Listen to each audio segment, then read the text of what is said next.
नमस्कार, आप देख रहे हैं नेक्स्ट टाइम आवाज में हूं आपके साथ दीपक गुप्ता। तेजस्वी यादव बिहार विधानसभा चुनाव से पहले ही क्या अपनी सरकार बना पाएंगे? जी हां, कुछ शर्तें ऐसी हैं जिस पर अगर तेजस्वी यादव ने पूरा फोकस करके काम कर लिया और बाजी मार ली तो हो सकता है कि बिहार विधानसभा चुनाव से पहले ही उनके पाले में गेंद आ जाए और नीतीश के साथ साथ जितने भी बीजेपी के बड़े मंत्री उन सभी को तगड़ा झटका तेजस्वी यादव देते नजर आए। जैसा कि आप जानते हैं, तेजस्वी यादव अपनी महारैली के जरिए पूरे बिहार में चीख चीख कर कह रहे हैं कि 17 महीने जो हमने काम किया वह नीतीश कुमार की 17 साल की सरकार पर भारी पड़ते नजर आ रही हैं।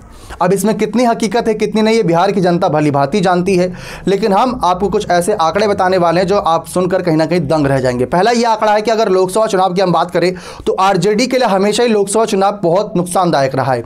भले ही बिहार विधानसभा चुनाव में आरजेडी को स्वीकार किया जाता है और नंबर 1 की पार्टी के तौर पर उभरी हो, लेकिन लोकसभा चुनाव में वही आंकड़े शून्य पर नजर आते हैं। लेकिन अगर उस आंकड़े को पलट दिया, तेजस्वी यादव ने पलट दिया, क्योंकि तेजस्वी यादव खुद कह रहे हैं कि जो अब तक नहीं वो हम अब करके दिखाएंगे। अगर तेजस्वी यादव ने माहौल पूरी तरीके से आरजेडी के खेमे और इंडिया अलायंस के खेमे बना दिया तो यहां से होगा ये कि बिहार विधानसभा चुनाव से पहले कई ऐसे भाजपा के और जेडीयू के प्रत्याशी रहेंगे जो विधानसभा चुनाव में उतरना तो चाहेंगे, लेकिन वो ये देखेंगे कि आरजेडी की ताकत, तेजस्वी की ताकत नीतीश और सम्राट चौधरी से कई गुना ज्यादा बढ़ चुकी है। जनता उनके साथ है, जनता का भावनात्मक रूप उनके साथ जुड़ चुका है, क्योंकि नीतीश पहले तेजस्वी को साथ लाए, मंच पर लाए। परिवारवाद तब भी था, ऐसा नहीं कि परिवारवाद तब खत्म हो चुका, तब भी तेजस्वी यादव लालू के ही बेटे थे, लेकिन 2 साल बाद उन्हें याद आ रहा है कि परिवारवाद को बढ़ावा दिया जा रहा है। तो वहां पर एक रणनीति को बदलने के लिए यहां पर पूरी तरीके से खेल पलट दिया तेजस्वी यादव के खिलाफ जाकर नीतीश कुमार ने।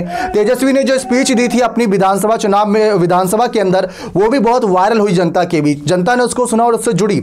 अगर वही जनता वोट के जरिए तेजस्वी यादव पर प्यार जताती है और लोकसभा चुनाव में तेजस्वी यादव खेल करते हैं तो हो सकता है कि विधानसभा चुनाव से पहले कई विधायक जेडीयू और बीजेपी की एनडीए का साथ छोड़कर आरजेडी के साथ आना शुरू हो जाए, यानी कि इंडिया अलायंस के महागठबंधन के साथ आना शुरू हो जाए। तो हो सकता है कि जो 8-10 आंकड़े तेजस्वी के पास कम पड़ रहे थे वो आंकड़े बिहार विधानसभा चुनाव से पहले ही तेजस्वी यादव पूरे कर लेंगे।